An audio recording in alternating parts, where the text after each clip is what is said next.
Ei, Psyu, você aí. Você pode participar rapidinho de uma pesquisa? São só algumas perguntinhas. Pelo menos esse tipo de diálogo é muito comum aqui na região central de São Paulo. Mas afinal, essas pesquisas de mercado têm uma real validade? O escritor e palestrante Alexandre Corrêa Lima responde pra gente e é agora. Muito boa tarde, Alexandre. Boa tarde, tudo bom? Prazer estar aqui, Jéssica. Uma alegria muito grande. Muito prazer. Afinal, tem ou não tem validade? É rápida essa pesquisa? Rápida, uma pesquisa rápida. Olha, as pesquisas feitas com critérios científicos, elas têm validade sim. A pesquisa é um método que vem sendo burilado e trabalhado há pouco mais de um século, assim, né? Então, entre indas e vindas, entre erros e acertos, assim como a indústria aeronáutica, que fica melhor a cada falha que ela tem, a pesquisa também, né? Então, a maioria das pesquisas, se feitas com ciência, com boa técnica, sim. Agora, como quase tudo na vida, está cheio de pesquisa ruim, mal feita. Tudo vai para que serve, né? Exatamente, vai para que serve, como ela é feita, né? Mas, a rigor, a pesquisa, se ela obedece uma técnica, né? Um procedimento metodológico, validado cientificamente, ela tem validade, sim. E qual que é a diferença entre a pesquisa qualitativa e a pesquisa quantitativa? Quais são os seus objetivos? Para que serve cada um? Qual que é a mais comum?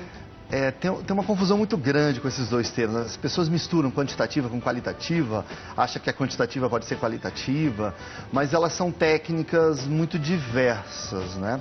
A quantitativa, como o nome diz, tem a ver com quantidade. Perfeito. Né? Então a gente entrevista 400 pessoas, 600 pessoas, 2.000 pessoas.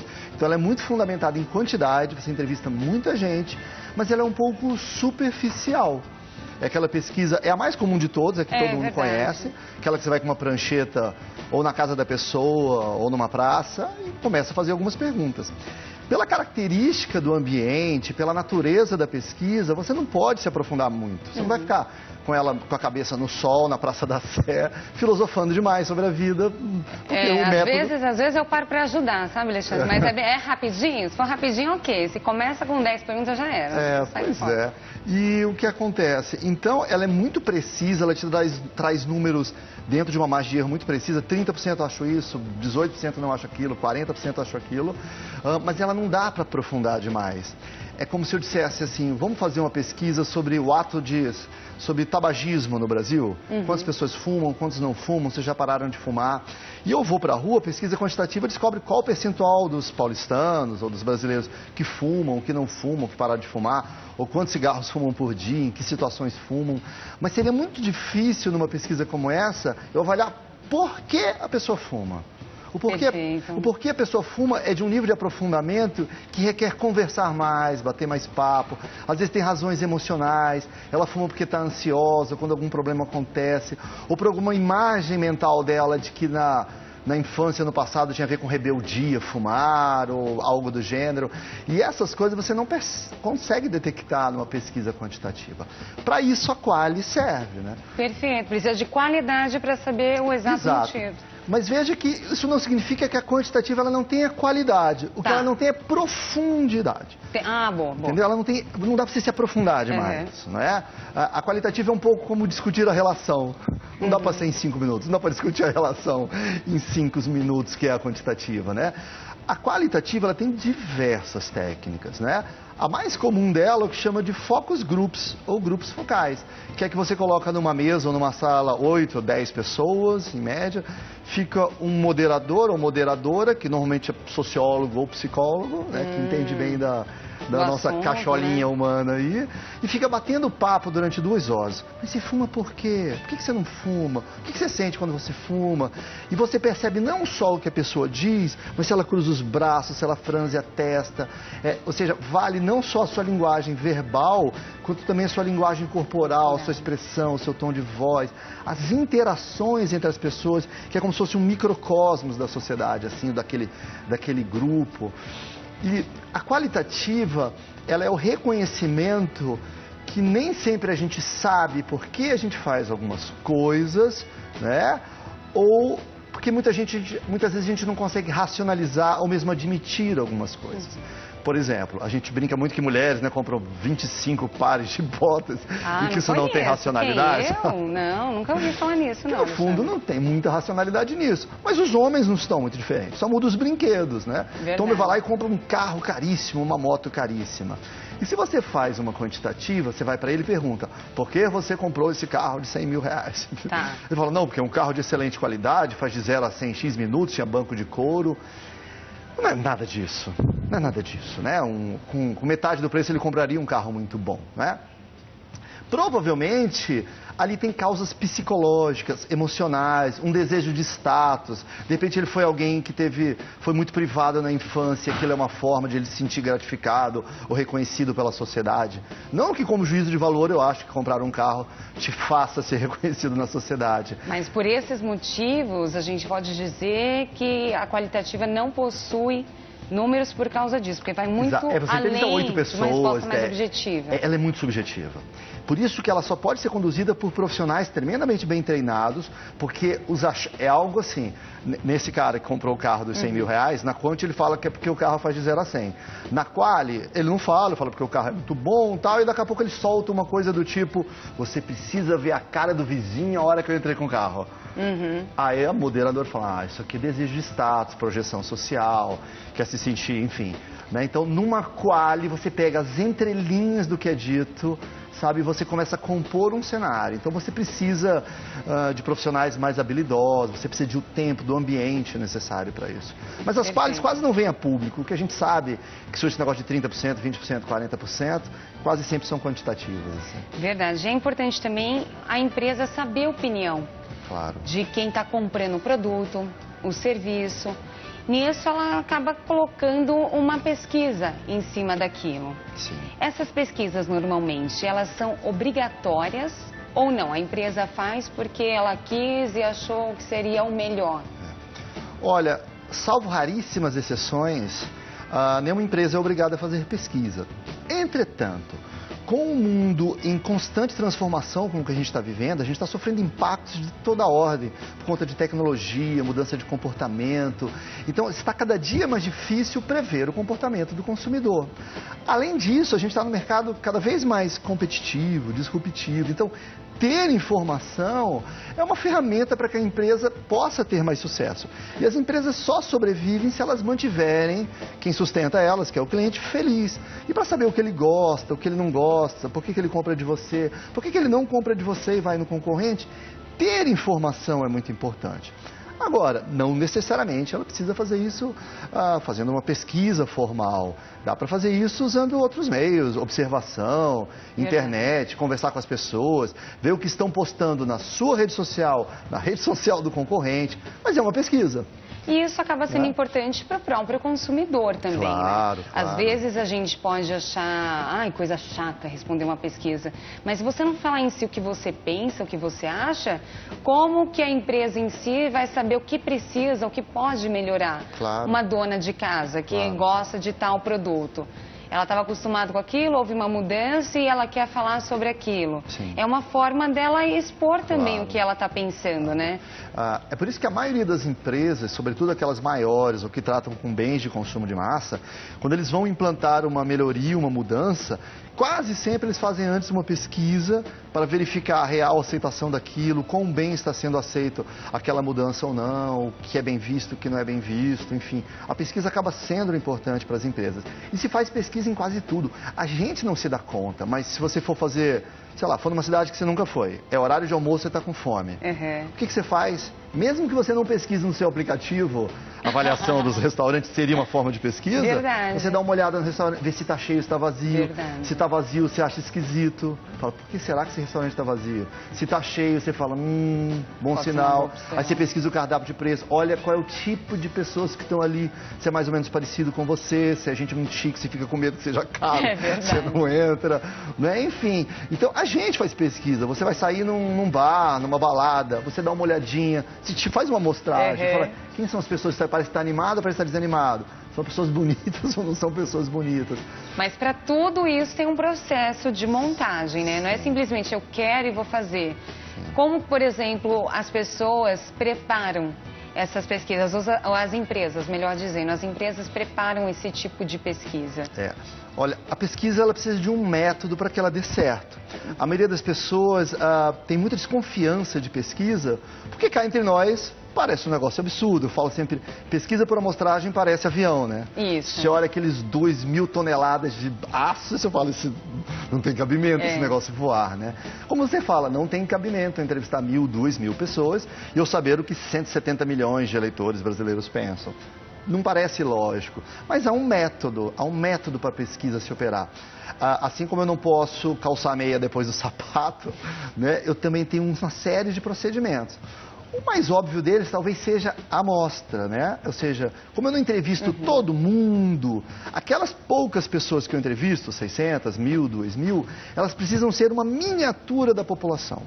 Então, mesmo sendo pouco, né, eu só entrevistando 2.000, mas essas 2.000 precisam conter as características das 100 milhões, 70 milhões, seja lá quantas forem. Mas para buscar essas pessoas que possuem as características que a pesquisa precisa, como que normalmente as pessoas fazem, as empresas fazem para saber em qual lugar? Sim. Porque aqui no centro de São Paulo é bacana, assim, você chega ali e você já pode responder uma pesquisa. Sim. Mas como saber? Por exemplo, vou jogar outra pergunta, na verdade, para ficar melhor. Uma pesquisa que é feita aqui, pode ser validada em outro estado, como por exemplo Roraima?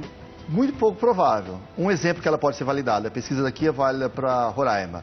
Final da Copa do Mundo, Brasil e outro time qualquer. Não importa onde você faça do Brasil, vai dar o mesmo resultado. Quando for de âmbito nacional, vale ou não? Quando todo mundo pensar igual. Tá. Que é muito raro. Só dei esse exemplo, que acho que é o único exemplo que eu consigo lembrar, que time a gente vai estar torcendo na final da Copa do Mundo se o Brasil estiver jogando. Fora isso, o habitante de Roraima, aquela população tem uma característica sociodemográfica determinada, o habitante do Ceará outra, de Porto Alegre outra, enfim. Então, o que a gente pesquisa em São Paulo vale para São Paulo. Mas vou dizer mais, o que você pesquisa na Praça da Sé não necessariamente se reporta para a cidade inteira, né? Porque o Capão Redondo pensa de um jeito, Moema pensa de outro, Santana pensa de outro. Ainda que na Praça da Sé circulem pessoas das mais diversas etnias, faixas etárias, gênero e bairro, não é o extrato exato de São Paulo. Teria que fazer um pouco, você teria que ter, através do IBGE, por exemplo, você sabe quantas pessoas moram nas regiões da cidade, qual é a idade delas, qual é o nível de escolaridade. Você deveria controlar essas variáveis para entrevistar na exata proporção. Então, se tem 51,2% de mulheres, por exemplo, naquela cidade, você entrevista 51,2% de mulheres. Se 6,8% mora na região norte, você entrevista 6,8%. Tem toda uma preparação, Tem toda uma preparação. De modo muito simples, dizendo, que é mais complexo do que isso, seria isso. É você não deixar que essa sua miniatura seja muito diferente do quadro todo. Não é simplesmente chegar e falar, vou fazer uma pesquisa. Não, tem que preparar um questionário, tomar cuidado com as opiniões coletadas. Sim. Inclusive, normalmente, esses pesquisadores, eles recebem algum tipo de treinamento para poder coletar essas informações das pessoas que vão participar? Sim, pelo menos os bons institutos, eles recebem treinamentos, eles são não só treinados para a atividade geral de pesquisa, quanto para aquele questionário específico, para aquela finalidade, como se portar.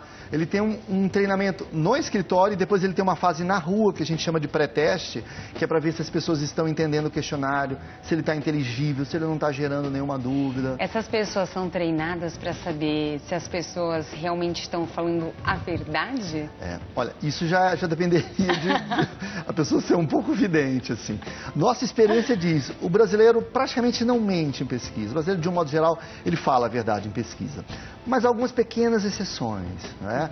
Essas exceções são quando você trata de temas que são socialmente delicados. Por exemplo, comportamento sexual, é difícil, né? A pessoa falar da própria vida sexual dela. Uso de drogas, né? Então o questionário precisa ser muito habilidoso, garantir o sigilo dela. Aí quando você pergunta o que ela acha que as outras pessoas fazem, o que ela diz melhor. Não você, mas você acha que as pessoas fazem uso disso? Você conhece pessoas que façam? Então o questionário tem toda uma construção para tentar chegar na realidade. Ou então quando você pergunta itens que a pessoa tem interesse direto, né? Do tipo, eu chego para um funcionário e pergunto, o que você acha do seu salário? Né? Aí por mais que ele vá responder com honestidade, mas ele fala, se eu falar que eu ganho bem, nunca mais eu recebo do meu chefe, né? Então pode ser que ele calibre um pouco a resposta. Ou você chegar dentro de uma loja e pergunta para o consumidor o que você acha do preço dessa loja. Dentro da loja, ele pensa, vão subir o preço se eu falar que é barato, né? Fora da loja, talvez ele responda, ele não sabendo que quem encomendou a pesquisa é a loja X, talvez ele se sinta mais seguro de falar essa coisa. Nossa, tem todo um processo aí que a gente não para pra pensar. Tem, sim, a gente acha que é só responder, pronto, e acabou. Você pode até responder, mas aí você pode ter uma pesquisa falsa. E a gente sempre diz que pior do que não ter pesquisa nenhuma, ter uma pesquisa ruim. Isso é verdade. Até porque muitas dessas pesquisas podem influenciar, de certa forma, as pessoas que até mesmo não responderam essa pesquisa. Nas eleições, isso é muito comum. Tal candidato, existem 3 candidatos, vamos colocar um exemplo. Um candidato já foi tido como perdedor, sendo que, na realidade, ele pode até ganhar o primeiro turno.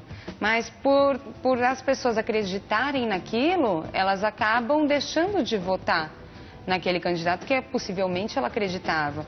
A gente joga eleição, mas isso a gente pode utilizar para tudo, né? Até que ponto elas realmente podem influenciar a opinião de outras pessoas, essa quantidade versus qualidade? Olha, esse é um dos temas mais polêmicos da literatura de pesquisa mundial, não é só aqui não, né? O que se sabe com algum nível de clareza é que a pesquisa é uma fonte adicional de informação. E toda fonte de informação te traz alguma influência. O que você lê no jornal te influencia de algum modo. O que as pessoas nos assistem agora influencia elas de alguma forma. Então a pesquisa é uma fonte adicional. E é muito difícil você conseguir avaliar até que ponto isso influenciou a pessoa ou não. Mesmo em eleição, né? Porque o resultado que ela ouve de uma pesquisa pode influenciar? Pode, mas o telejornal pode influenciar. Verdade. A fofoca que surgiu no Facebook pode influenciar. O debate eleitoral pode influenciar. Uma mentira que foi contada e replicada em redes sociais pode influenciar. É uma fonte adicional. O que se já conseguiu catalogar é que existem 3 fontes de influência. Uma é o que os americanos chamam de bandwagon, que é siga o líder. Vou votar naquele que está na frente. Se todo mundo vota nele, ele deve ter alguma razão, deve haver. Mais ou menos como um restaurante cheio. Sim. Né? Ou o meu não vai fazer diferença, ele já está indo mesmo, né? Esse é o siga o líder. Tem o outro que é o contrário, o underdog, que é tipo torcer para o mais fraco. Entendi. Já viu? Um time, quando o seu time não está jogando 2 times, você quase sempre torce para quem? Para o mais fraquinho. Sim. Coitado, tal. Sim. Então tem um voto também que é o contrário. Coitadinho, vai ter tão pouco voto, até que ele não é má pessoa, vou votar nele. E o outro, que é o voto tático, que é o voto útil, né? Quando você percebe que o seu candidato não pode ganhar, mas tem algum outro que pode derrubar aquele que você não gosta, você troca, abandona o seu para tentar derrubar aquele que você não gosta, né? Mas a literatura não é conclusiva a respeito disso. De um modo geral, as pessoas hipervalorizam isso, acham que isso tem um efeito muito maior do que de fato tem, mas é muito difícil medir qual é o efeito real.